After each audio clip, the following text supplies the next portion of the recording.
वक्रतुंड महाकाय सूर्यकोटि समप्रभ निर्विघ्नं कुरु मे देव सर्वकार्येषु सर्वदा।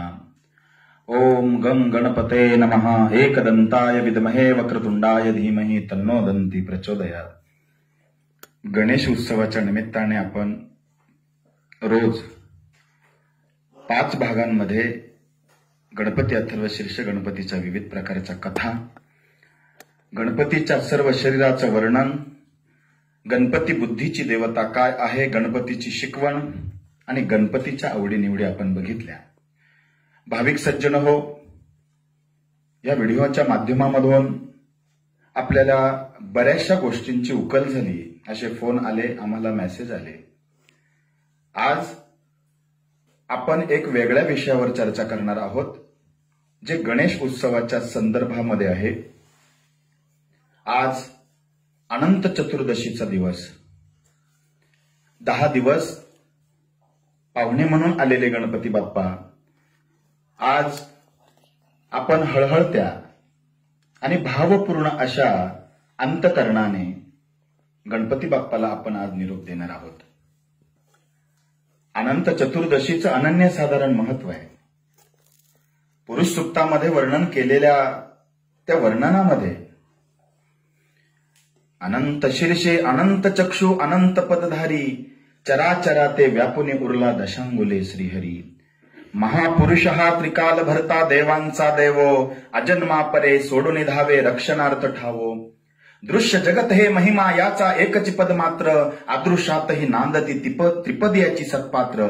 त्रिकाल आत्मा विभू निरंजन अनंतात डोले एकच ज्योती उत्पत्ती लय खंडन ही खेळे। चेतन नोहे अचेतना ही जाग उनी उरला अविद्येत जे रमले त्यांना भासुनी ना दिसला। अविद्या म्हणजे माया, संसारूपी ह्या मायेमध्ये जे गुंतून राहिले त्यांना देव दिसतो, भासतो, पण अनुभवायला येत नाही। त्याचं कारण असं आहे, जी माया श्री जगता सेविता पाऊले तिची भक्ताशी वरमोक्षाचा प्रसन्न तत्व ती देत असे। जन्म मृत्यू बळाने हा संसार बांधला जिने सर्व मोहासती हेतू सर्व बुद्धीशी प्रेरिका। देवी सनातनी माया परा विद्या अतर्क ही जगदीश्वर श्री विष्णू त्याची लक्ष्मी सुसेविका। ईश्वर बलजा मध्ये त्यातही परमेश्वरी।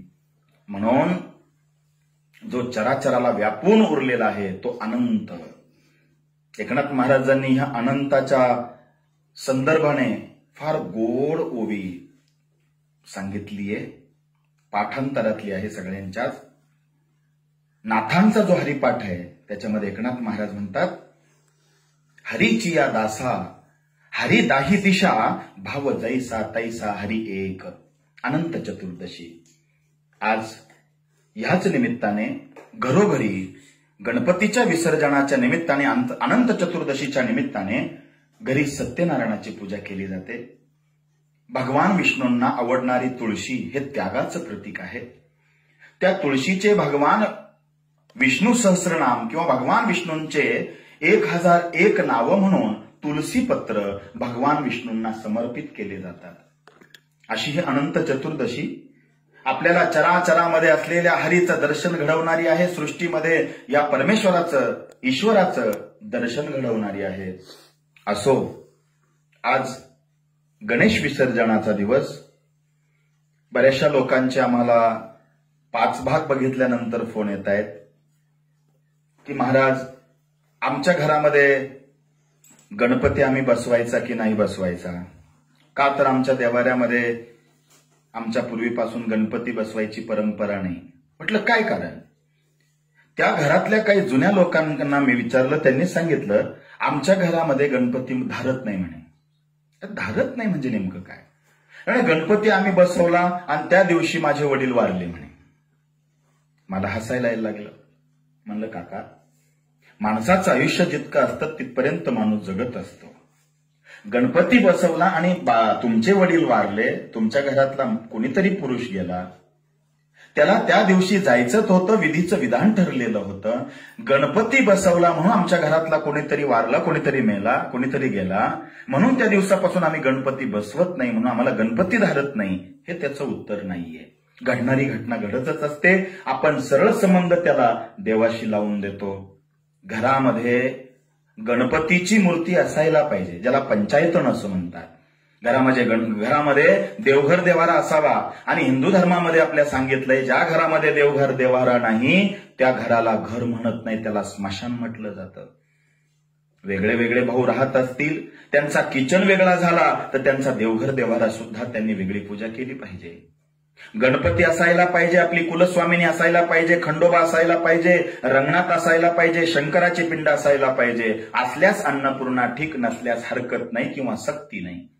असे कमीत कमी हे 5 देव आपल्या देवघर देवाऱ्यामध्ये आपण पूजले पाहिजे. मोजक्या मूर्ती असायला हव्या. मला काल फोन आला, एका ताईंनी सांगितलं, महाराज आम्ही मागच्या वर्षाची जुनी मूर्ती विसर्जित करतो आणि नवीन मूर्ती ह्या वर्षी तशीच ठेवतो. पुन्हा पुढच्या वर्षी ह्या वर्षीची ठेवलेली मूर्ती जुनी विसर्जित करतो आणि नवीन मूर्ती आम्ही घरात तशीच ठेवतो. असं चालतं का? असं बिलकुल चालत नाही. कारण गणपतीची मूर्ती ही पार्थिव मूर्ती, ही मृत्तिकेची मातीची मूर्ती आपण घरामध्ये बसवत असतो, तिच्यात देव पण देतो.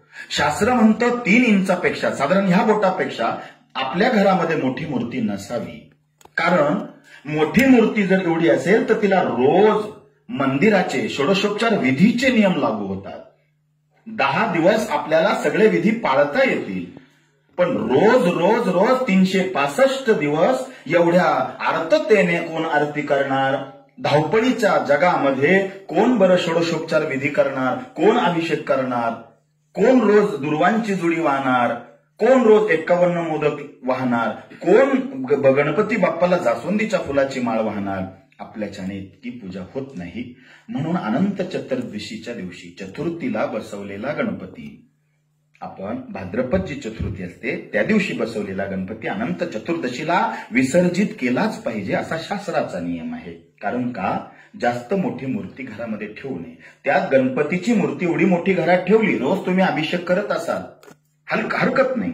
परंतु यदा कदाचित घरामध्ये लहान मुलं असतील, सोंड तुटली, हात तुटला, काही झालं, अंगठा तुटला पायाचा, तर मूर्ती जर भग्न झाली तर आपल्याला त्याचे परिणाम, कारण त्याच्यामध्ये देव पण आलेलं असतं, त्याचे परिणाम मग आपल्यावर होत असतात.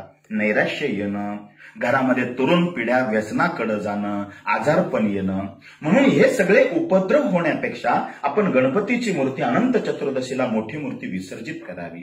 पूजा करण्याची आपल्याला आवड आहे तर पितळेच्या मूर्तीवर रोज आपण अथर्व शीर्ष म्हणून पूजा करू शकता, पण ही पार्थिव मूर्ती, ही मोठी मूर्ती आपण अनंत चतुर्दशीला विसर्जित केली पाहिजे. तिसरा प्रश्न असा होता परवा आलेला, म्हणे महाराज आमच्या घरामध्ये गणपती बाप्पा बसवले आम्ही चतुर्थीच्या दिवशी, पण प्रश्न असा आहे आमच्या घरामध्ये आमची सुनबाई जी आहे ती गर्भवती आहे, मग आम्ही गणपती विसर्जन करायचा की नाही करायचा? म्हटलं काका, गणपती बाप्पा ज्या दिवशी तुम्ही बसवता 10 दिवस पूजा झाल्यानंतर अनंत चतुर्दशीच्या दिवशी तुम्ही विसर्जित केलाच पाहिजे. नाही म्हणे घरामध्ये गर्भवती स्त्री असल्या तर ते विसर्जन केला तर चालतो, नक्की चालतो. याला कुठल्याही शास्त्राचा आधार नाहीये की तुम्ही गर्भवती घरात स्त्री असताना गणपती तसाच ठेवावा. नाही, तुम्हाला गणपती इतका मोठा घरात 10-11 दिवसापेक्षा जास्त दिवस ठेवता येत नाही. त्याचं कारण असं आहे, रोज तितकी पूजा 1.5 तासाची षोडशोपचार पूजा आपल्याच्याने होणं अशक्य आहे. म्हणून मोजक्या मूर्त्या असाव्या, 10 दिवस पूजावं, अनंत चतुर्दशीला आपण गणपतीचं विधियुक्त विसर्जन करावं आणि सांगावं अक्षदा टाकून, आरती करून, नैवेद्य दाखवून की पुनरागमनायच, हे गणपती बाप्पा या वर्षी जसे आले तसे पुढच्या वर्षी सुद्धा या बर का. अक्षदा टाकून, नाक घासून म्हणायचंय, गणपती बाप्पा 10 दिवसामध्ये तुम्ही पाहुण्यासारखे आले, आमच्याकडून पाहुणचारामध्ये जर काही कमतरता राहिली असेल, आमच्याकडून तुमच्या पूजेमध्ये जर काही उणीव राहिली असेल, पूजेमध्ये जर काही कमी पडलं असेल, तर गणपती बाप्पा तुम्ही, तुमचे कान मोठे आहे, तुम्ही मोठ्या मनाचे, ज्याचे कान मोठे, आपण बोलून गेलो 3ऱ्या-4थ्या भागात, ज्याचे कान मोठे आहे सुपासारखे तो मोठ्या मनाचा आहे. गणपती बाप्पा त्याचप्रमाणे तुम्ही मोठ्या मनाचे आहात ना, आम्हाला उदार अंतकरणाने माफ करा. आज प्रार्थना करा. रोज तुम्ही सकाळ संध्याकाळ आरती केली. आरती केली म्हणजे नेमकं काय केलं? आरती म्हणजे आर्ततेने परमेश्वराची केलेली प्रार्थना, तिचं नाव आरती आहे. रोज तुम्ही सेवा केली, म्हणजे महिनाभर नोकरी केल्यानंतर जसा आपला पगाराचा दिवस असतो त्या दिवशी आपण कष्टाचं फळ म्हणून पगार घेतो आणि तो पगार आपल्या भल्यासाठी कुटुंबासाठी वापरतो. तसं तुम्ही 11 दिवस सेवा केली, तुमचा अधिकार आहे. आज पगाराचा दिवस आहे, नवे गणपती बाप्पाची प्रार्थना करून आज काहीतरी मागण्याचा दिवस आहे. मागा गणपती बाप्पाला. काय मागता तुम्ही? गणपती बाप्पाला काय मागता? माझा गाडी हो दे, माझा बंगला हो दे, माझी गाडी हो दे, बँक बॅलन्स हो दे, नोकर चाकर येऊ दे, माझी शेतीवाडी होऊ दे, माझा एसटीटीचा अमुक वाटा मला मिळू दे. हे मागू नका. गणपती बाप्पा हे देण्यासाठी बसलेला नाही. हे कमकुवत विषय मागताच कशाला? हे नाशिवंत विषय मागताच कशाला? अरे गणपती बाप्पाकडे मागायचं असेल तर मागा. हे गणपती बाप्पा आम्हाला सद्बुद्धी दे, सत्कार्य करण्याची प्रेरणा दे, खरे बोलण्याचा अभ्यास दे, तुझ्या सत्य स्वरूपाचे ज्ञान दे. गणपती बाप्पा तुझी सेवा केल्यानंतर तुझे आईवडील प्रसन्न होतात. तुझ्या आईवडिलांची सेवा केली शंकर पार्वतीची तो तू प्रसन्न होतो ना. अशीच प्रसन्नता आमच्या घरामध्ये राहू दे, घरामध्ये एकोपा टिकू दे. ह्या पद्धतीने आपण गणपती बाप्पाकडे आरती केली, आर्ततेने प्रार्थना केली तर आज आपण मागावं. गणपती बाप्पा उदार अंतकरणाचे आहे. निश्चितच आपल्याला आपली आवड ते पूर्ण केल्याशिवाय राहणार नाही. कारण बुद्धीमध्ये बुद्धीची सर्वश्रेष्ठ देवता जर कोणी असेल तर ते गणपती बाप्पा आहे. असो, झालेली सेवा परब्रह्माच्या चरणाशी समर्पित करतो. अनंत चतुर्दशीच्या सगळ्यांना शुभेच्छा देतो आणि गणपती बाप्पाच्या चरणी विनंती करतो, आम्ही ही तोडकी मोडकी सेवा 10 दिवस रुजू केली देवा. आम्ही लाजानं लेकरं आहोत, तू तर उदार अंतकरणाचा आहे. लेकरं समजून काही चुकलं असेल आमच्या भाविक गणांकडून, सगळ्यांकडून, लेकरा बाळांकडून उदार अंतकरणाने माफ कर. गणपती बाप्पा मोरया, मंगलमूर्ती मोरया. पुढच्या वर्षी लवकर या. आता पितृपंधरवाड्यामध्ये आपण पितृदोष, परिणाम आणि उपाय या विषयावरती चर्चा करणार आहोत. आमचे व्हिडिओ जर आवडले तर नक्कीच फोन करा. तुम्ही बघा, तुमच्या कुटुंबाला बघायला सांगा. कारण तुम्ही जर आम्हाला प्रतिक्रिया दिला तर आम्हाला त्यामध्ये तुमचे अपेक्षित असलेले प्रश्न त्यानुसार बदल करता येतील. आता झालेली सेवा गणपती बाप्पाच्या माझ्या श्री स्वामी समर्थ गुरुमाऊलींच्या चरणाशी समर्पित करूया. रोज गणपती अथर्व शीर्षाचे पाठ म्हणूया आणि गुरुमाऊलींच्या 1 कोटी गणपती अथर्व शीर्षाचा संकल्प आपण पूर्ण करूया. आता झालेली सेवा श्री स्वामी समर्थ गुरुमाऊलींच्या चरणी समर्पित करतो, गणपती बाप्पाच्या चरणी समर्पित करतो.